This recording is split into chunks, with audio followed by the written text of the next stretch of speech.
আসসালামু আলাইকুম সবাই, welcome back to my channel. কেমন আছেন আপনারা সবাই? আশা করছি সবাই ভালো আছেন। চলে এলাম আবার একটা ইজি এবং ইয়ামি রেসিপি নিয়ে আপনাদের জন্য।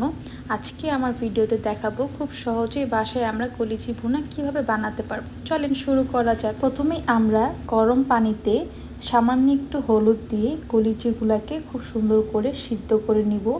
মনে রাখতে হবে বেশি সিদ্ধ করা যাবে না, তাতে কিন্তু খুব শক্ত হয়ে যাবে। সো হালকা একটু সিদ্ধ করে নেব, যাতে ভিতরের সব ময়লা এবং রক্তগুলো সুন্দর করে পরিষ্কার হয়ে যায়। সিদ্ধ হয়ে গিয়েছে। এখন আমি কলিজিটাকে ছোট ছোট পিস করার আগে এটাকে খুব ভালো করে পরিষ্কার করে নিচ্ছি। কলিজির উপরে কিন্তু একটা পর্দার মতো থাকে, সেটা কিন্তু অবশ্যই উঠাতে হবে, নাহলে কিন্তু যখন রান্না করবেন খুব শক্ত হয়ে যাবে এবং খেতে ভালো লাগবে না। আর এটা কিন্তু খুব সহজেই উঠে যায়। সো আপনারা কিন্তু ভালো করে কলিজিটাকে পরিষ্কার করে নেবেন। কলিজি ভুনাতে আলু দেব দেখে আলুটাকে কিন্তু খুব ছোট ছোট করে পিস করে নিয়েছি এবং কলিজিটাকেও এরকম ছোট ছোট করে পিস করে নিতে হবে, যাতে মশলাগুলো খুব সুন্দর করে ঢুকে এবং খেতে ভালো লাগে, ড্রাই না লাগে। এই যে এরকম করে কেটে নেবেন। এখন একটা পাত্রে তেলটা গরম করে দিয়ে দিব আস্ত জিরা। আস্ত জিরার ফ্লেভার কিন্তু খুব সুন্দর আসে, তো আস্ত জিরা অবশ্যই দিবেন। দিয়ে দিচ্ছি কালো এলাচ একটা এবং দারচিনি এবং সাদা এলাচ একটা।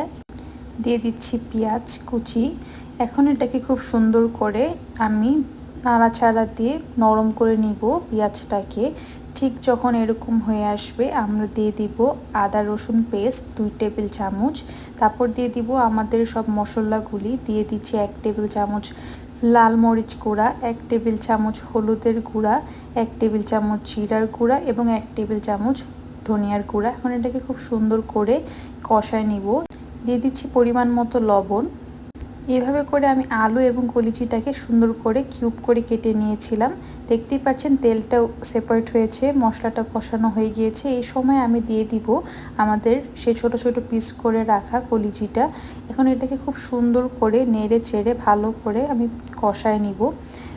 তারপর দিয়ে দিচ্ছি 1 কাপের মতো পানি। এই পানিটা দিয়ে এখন আবারও ভালো করে খুব সুন্দর করে মিশিয়ে নিব।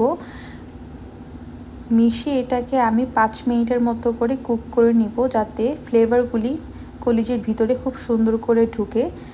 ঢাকনা বন্ধ করে 5 মিনিট কুক করে নিচ্ছি। 5 মিনিট পর ফিরে এলাম। দেখতেই পাচ্ছেন ঝোলটা কিন্তু শুকিয়ে এসেছে এবং কলিজির ভিতরে মশলাগুলো খুব সুন্দর করে ঢুকে গিয়েছে।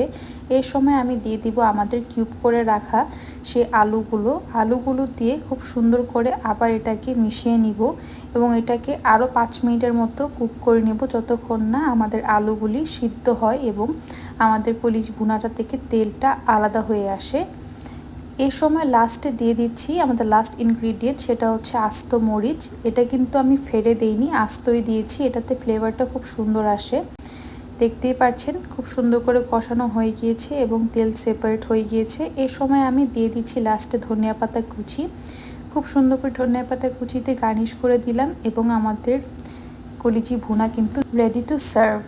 দেখতেই পারছেন কতটা ইয়ামি হয়েছে। এটা কিন্তু পরোটা দিয়ে খেতে বা খিচুড়ি দিয়ে খেতে কিন্তু খুব ভালো লাগে।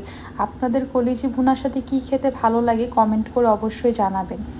আমার তো কলিজি ভুনার সাথে পরোটা খেতে খুবই ভালো লাগে। আপনারা কে কোথার থেকে আমার ভিডিওটা দেখছেন অবশ্যই কমেন্টে জানাবেন। এরকম আরও সহজ সহজ রেসিপি দেখার জন্য আমাকে কিন্তু সাবস্ক্রাইব করতে ভুলবেন না। জলদি ফিরে আসবো আবার একটা ইয়ামি রেসিপি নিয়ে। ততদিন আমার জন্য দোয়া করবেন। ভালো থাকবেন। আসসালামু আলাইকুম।